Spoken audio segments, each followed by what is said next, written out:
అసలు సబ్జెక్ట్ ఏంటిది? అసలు ఆ రోజు అయిన సబ్జెక్ట్ ఏంటిది? మీరు మాట్లాడేది ఏంటిది? ఆ రోజు సబ్జెక్ట్ ఏముండే?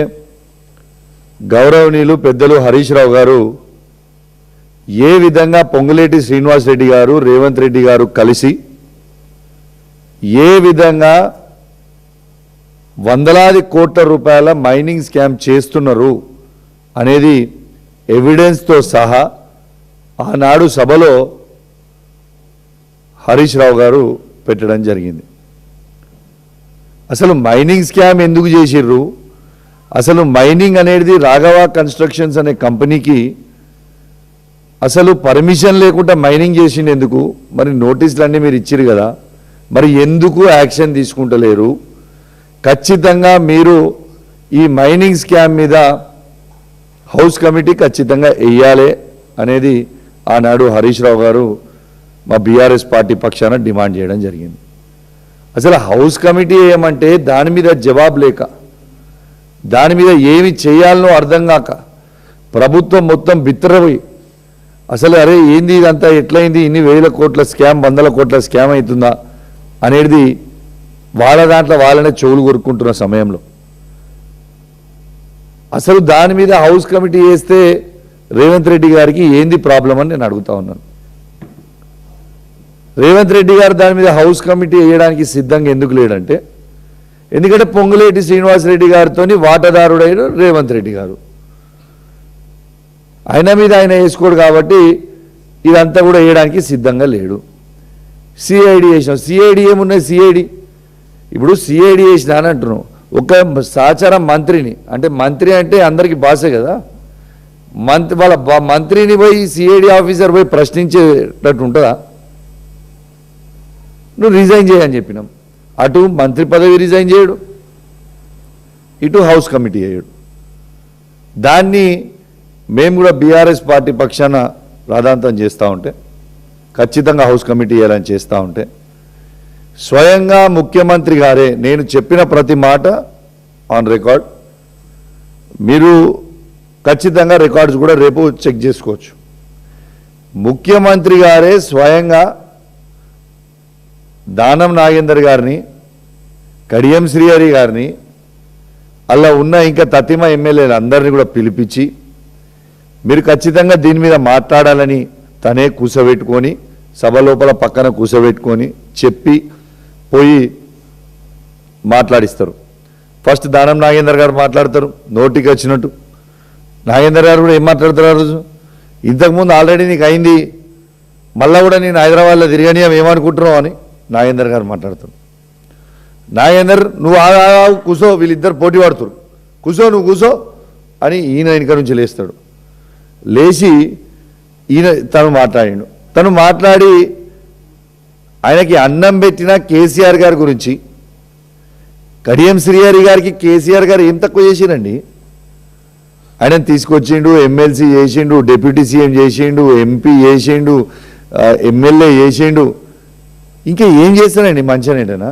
ఓ సిట్టింగ్ ఎమ్మెల్యే స్టేషన్ గన్పూర్లో రాజయ్య గారు ఉంటే తనని తీసేసి మరీ టికెట్ ఇచ్చిండు. వారి బిడ్డకు కూడా టికెట్ ఇచ్చిన తర్వాత ఈయన మోసం చేసి అమ్ముడు వేయండు మళ్ళీ కాంగ్రెస్ పార్టీకి. సరే పోయిండు. పోయిన తర్వాత నేను ఒక్కటే అడుగుతున్నా, నేను ఒక్కరిని అడిగింది కాదు ఆ రోజు, మొత్తము బీఆర్ఎస్ పార్టీలో ఉన్న ప్రతి శాసనసభ్యులు, ఆ హౌస్లో ఉన్న ప్రతి ఒక్కరు, నువ్వు మాట్లాడే మాటలు బాగా మాట్లాడుతున్నావు, నీది ఏ పార్టీ ఫస్ట్ చెప్పు, నువ్వు ఏ పార్టీ నుంచి మాట్లాడుతున్నావు అది చెప్పు. మరి నువ్వు మా బీఆర్ఎస్ పార్టీ అయితే మా పక్షాన నిలుచోవాలి కదా, ఈ కాంగ్రెస్ వాళ్ళ పక్షాన రేవంత్ రెడ్డి వెనక ఎందుకు కూర్చున్నావు అని మేము అడుగుతున్నాం. తప్ప అదని మేము అడిగితే మసిబూసి మారడికాయ చేస్తా అన్నట్టు మొత్తం అందరు ఎమ్మెల్యేలతో చేసి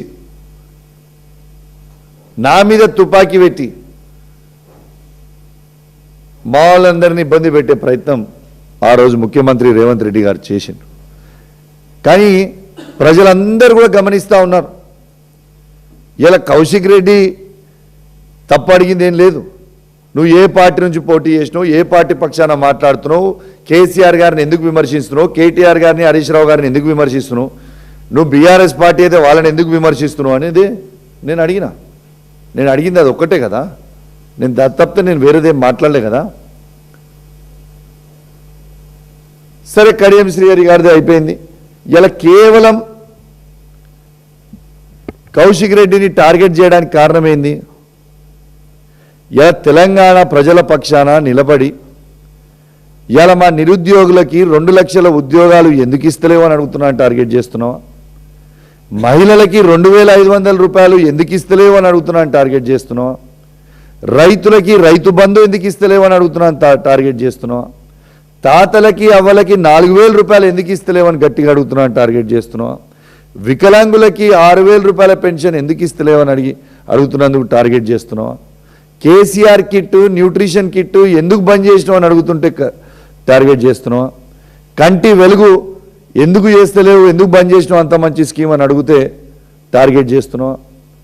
ఇలా చదువుకుంటున్న విద్యార్థులకి స్కూటీలు ఇస్తాను ఎందుకు ఇస్తలేవు అని అడిగితే టార్గెట్ చేస్తున్నావా? ఇలా 500 రూపాయల బోనస్ ఇస్తాను రైతులకి ఎందుకు ఇస్తలేవు అని అడుగుతున్నాను, టార్గెట్ చేస్తున్నావా? ఇలా ప్రజల పక్షాన గట్టిగా నిలబడి ప్రజల కోసం పోరాడుతున్నా కాబట్టి నా గొంతు నొక్కే ప్రయత్నం ఇవాళ చేస్తూ ఉన్నాడు. కానీ ఎన్ని ఇబ్బందులు పెట్టినా ఏమి పెట్టినా ఇలా ప్రజల పక్షాన నిలబడమే పక్కా, ప్రజల పక్షాన నిలబడి కొట్లాడడం అనేది 100కి 100% పక్కా అని చెప్పి సందర్భంగా తెలియజేస్తూ ఉన్నాను. ఇలా నా మీద ఎథిక్స్ కమిటీ అనేది ఒకటి వేసినావు, ఓకే సంతోషం. ఎథిక్స్ కమిటీ మీద వేస్తే ఒకరంటారు సభల ఈయన నక్సలైట్ అయిపోయిండు అని ఓరంటారు, కత్తులతో కోలాట మాతాన్ని గడికి నీ శవం ఏలాడతామని ఒకరంటారు, ఒకరేమో ఇక రకరకాలు, ఒకరేమో వెపెన్ అంటాడు, ఒకడు ఇట్ట పెట్టి షూట్ చేసిన అంటాడు, ఒకడు అట్ట పెట్టి షూట్ చేసిన అంటాడు. మరి అవన్నీ ఎథిక్స్ కమిటీకి రావా? ఇదా నేర్పేది? ఇవాళ ఎథిక్స్ కమిటీకి మీరు ఫామ్ చేశారు కదా, ఒక్కసారి మీకు వీడియో చూపిస్తా. ఇవాళ ముఖ్యమంత్రి రేవంత్ రెడ్డి గారు బడువే అంటాడు, మరి అది ఎథిక్స్ కమిటీకి రాదా? బడువే అంటే ఏంటిది? ఎంత పెద్ద మాట అది? అసెంబ్లీ సాక్షిగా బడువే అంటే ఎంత పెద్ద మాట? అసలు మనము అసెంబ్లీలో మాట్లాడు దూరం ముచ్చడం, మనం పర్సనల్గా మాట్లాడుకుంటున్నప్పుడు కూడా వాడని భాష వాడిండి అసెంబ్లీ సాక్షిగా, మరి అది ఎథిక్స్ కమిటీకి రాదా? దానం నాగేందర్ గారు నేను చెప్పడానికి కూడా సిగ్గుపడతా మాటలు మైక్లో, అట్లాంటి మాటలు అసెంబ్లీ సాక్షిగా తిట్టిండు, మరి అది ఎథిక్స్ కమిటీకి రాదా? ఇలా స్వయంగా రేవంత్ రెడ్డి గారే అందరితో మాట్లాడిస్తుండు, స్పీకర్ గారితో మైక్ ఇచ్చని స్వయంగా రికార్డ్ అయింది. బీర్ల ఐలయ్య గారు పోయి ముఖ్యమంత్రి గారు చెప్పిర్రు మైక్ రాజేందర్ రెడ్డి గారికి ఇవ్వండి, వీళ్ళకి ఇవ్వండి, వాళ్ళకి ఇవ్వండి అని కింద నుంచి విప్లను పంపించి స్పీకర్ గారిని డైరెక్ట్ చేస్తుంది ఇదే రేవంత్ రెడ్డి గారు కాదా? మరి ఇవన్నిటికీ ఎథిక్స్ కమిటీ రాదా? ఒక్కసారి మీ అందరూ కూడా ప్లే చేయాలమ్మా. ఇప్పుడు రేవంత్ రెడ్డి గారు ఎట్లా మాట్లాడిన అసెంబ్లీలో ఒక్కసారి చూడండి ఈ మాట, మరి ఇది ఎథిక్స్ కమిటీకి రాదా? आपको क्या होने वाले कैसे होने वाले पता नहीं है, जो बड़वे को यहाँ भेज दो, बड़वे को कौन संभालना? ऐसे बड़वे को क्यों इधर लेगा के छोड़ दिए? समझाओ उन लोगों को, सिखाओ कुछ उन लोगों को. ఇప్పుడు ప్లే అమ్మా దానమ్మ ఎస్ఎన్డిపి చూసుకోవాలి మా బయట కూడా తిరగని కొడకా మేము కానీ ఏమనుకుంటున్నారా మీరు? మీ అమ్మ ఏ తోలు తీస్తా కొడక ఒక్కొక్కటి తోలు తీస్తా ఒక్కొక్కటి చెప్తున్నా, తోలు తీస్తా ఏమరే బయట కూడా తిరగని అని చెప్తున్నా నేను. మరి ఇవి ఎథిక్స్ కమిటీకి రావా? ఇంకోటి చూడొచ్చు, ముఖ్యమంత్రి రేవంత్ రెడ్డి గారే విప్ గారిని ఐలే గారిని పంపించి స్పీకర్ గారికి ఇట్లా చెప్తున్నాయి. నాయన్ రాజేందర్ రెడ్డి గారు ఎంత క్లియర్గా మీకు కనబడతా ఉంది. ఇవాళ స్వయంగా ముఖ్యమంత్రి గారు డైరెక్షన్లు చేస్తూ కింది నుంచి పైనకి పంపిస్తూ ఇవాళ ఇవన్నీ ఎథిక్స్ కమిటీకి రావా? ఒక కౌశిక్ రెడ్డిది ఒకటే ఎథిక్స్ కమిటీకి వస్తుందా? అసలు నేను చేసింది ఏంటిది? నువ్వు ఏం చేసినా ఎన్ని ఇబ్బందులు పెట్టినా భయపడేది మాత్రం ఎటు పరిస్థితులు లేదు.